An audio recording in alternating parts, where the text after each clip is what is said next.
And that's really the million-dollar question, isn't it?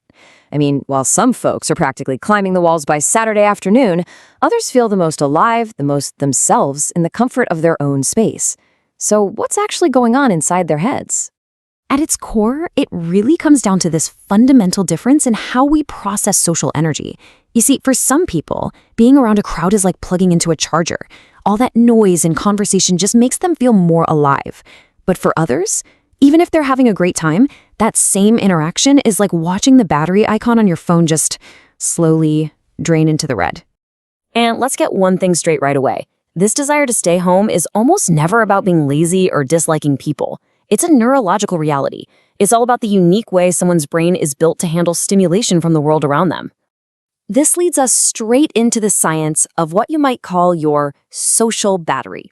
There's this fascinating psychological concept that explains exactly why this happens, and it all comes down to finding your brain's own unique sweet spot.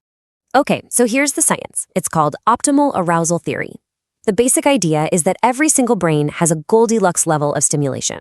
You know, not too much, not too little, but just right. If you get too little, you're bored, but if you get too much, you're completely overwhelmed. For folks who lean more introverted, that just right level is reached a lot faster. So think of it like this.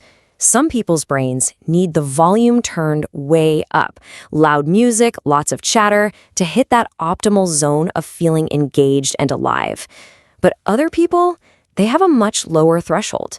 Their brains simply work best in calmer environments, with way fewer distractions. So what happens when a person with that low preference gets pushed past their limit at, say, a party or in a crowded mall? Well, their whole system gets overloaded. Fatigue kicks in, they can't focus on a conversation, maybe they start to get a little irritable, and their brain is literally screaming, "Get me out of here." Going home isn't just a preference at that point, it's a deep neurological need to get back to balance. But staying home isn't just about escaping an overwhelming world. It's also about moving towards something incredibly valuable. Solitude isn't just a refuge. For many people, it's where the real magic happens. It's like a creative workshop for your mind.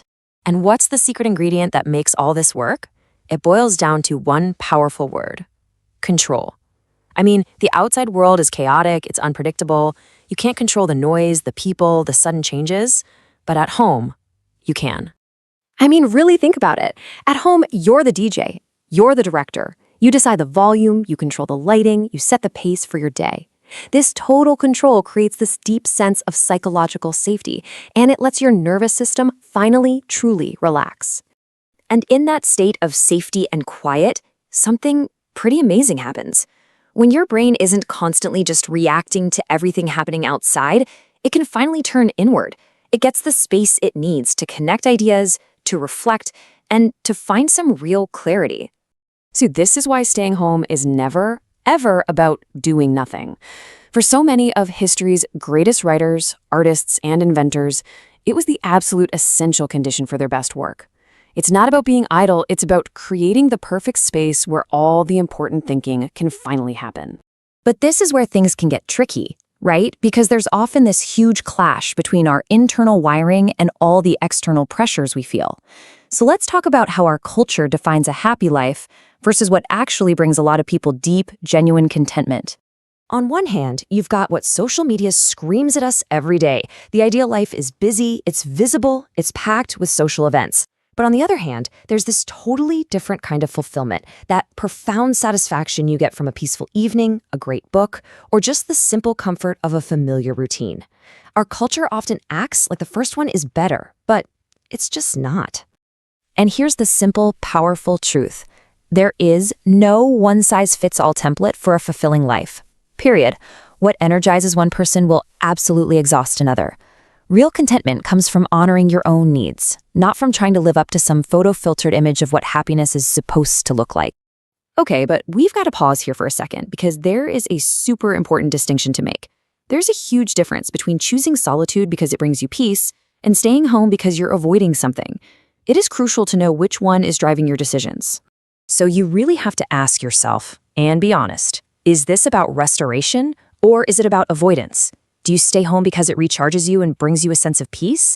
Or do you stay home because the very thought of leaving just feels heavy, overwhelming, or even scary? And you can really feel the difference, can't you? When it comes from a place of peace, it's about restoring your energy. You feel content. It's a choice you make from a position of strength. But when it comes from avoidance, it's often tied to anxiety or depression. It's a choice made from a place of fear, where the outside world starts to feel like a threat. Knowing the difference is just key for your own well-being. So, for those of you who genuinely choose peace, who know it's about restoration, psychologists have a term for this. It's a low stimulation preference. And it's not a disorder, it's a personality trait. It just means that your inner world, your thoughts, your curiosity, is rich enough on its own to bring you fulfillment without needing a constant stream of entertainment from the outside. And that brings us to the big takeaway here, a really powerful way to reframe this whole thing. If you find deep satisfaction in quiet moments, if you feel perfectly content on a weekend spent by yourself, there is nothing wrong with you. Your mind may simply be wired for depth instead of for noise. I mean, just let that sink in for a minute.